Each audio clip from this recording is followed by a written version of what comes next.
ঠিক আছে। তো আজকে আমরা যেটা নিয়ে আলোচনা করব জিনিসটা হচ্ছে সিম্পল সিএনএন। সিএনএন মানে আমরা সবাই জানি কনভলিউশন নিউরাল নেটওয়ার্ক। তো সিএনএন বেসিক্যালি আমরা সিম্পল সিএনএন আমরা কখন করি, যখন আমাদের ইমেজটা সিম্পল থাকে। সিম্পল ইমেজ ক্লাসিফিকেশন যখন করতে হবে, ধরো দু রকম আছে, দু রকমের ইমেজ আছে, একটা ধরো ক্যাট আর একটা হচ্ছে ডগ।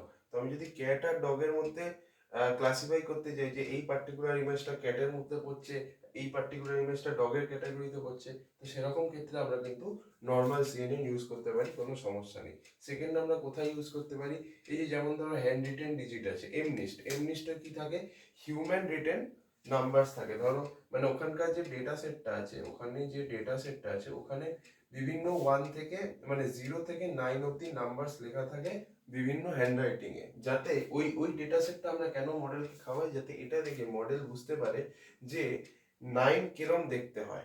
ঠিক আছে, অন অ্যান অ্যাভারেজ 9 বা 8 বা 7 মানে এক একটা নাম্বার অন অ্যান অ্যাভারেজ দেখতে কেমন হয়। কেউ ধরো 9টাকে এরম লিখবে, কেউ 9টাকে এরম লিখবে, কেউ আবার ধরো 9টাকে এরম লিখবে।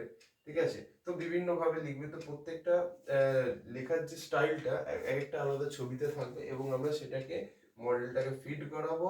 ফিড করালে মডেল বুঝতে পারবে যে এক একটা নাম্বার ওভারঅল দেখতে কেমন হয়। তাহলে পরবর্তীকালে ও যদি কোনো একটা নাম্বার দেখে, তো তাহলে এই ডেটা সেটের রেসপেক্টে যেটা আমি ওকে খাইয়েছি তার রেসপেক্টে দেখেও বলে দিতে পারবে যে ওটা কোন নাম্বার। তো এরকম টাইপের ক্ষেত্রে এগুলো খুব সিম্পল প্রবলেম, তার জন্য আমরা এমনিস ডেটা সেট ইউজ করি।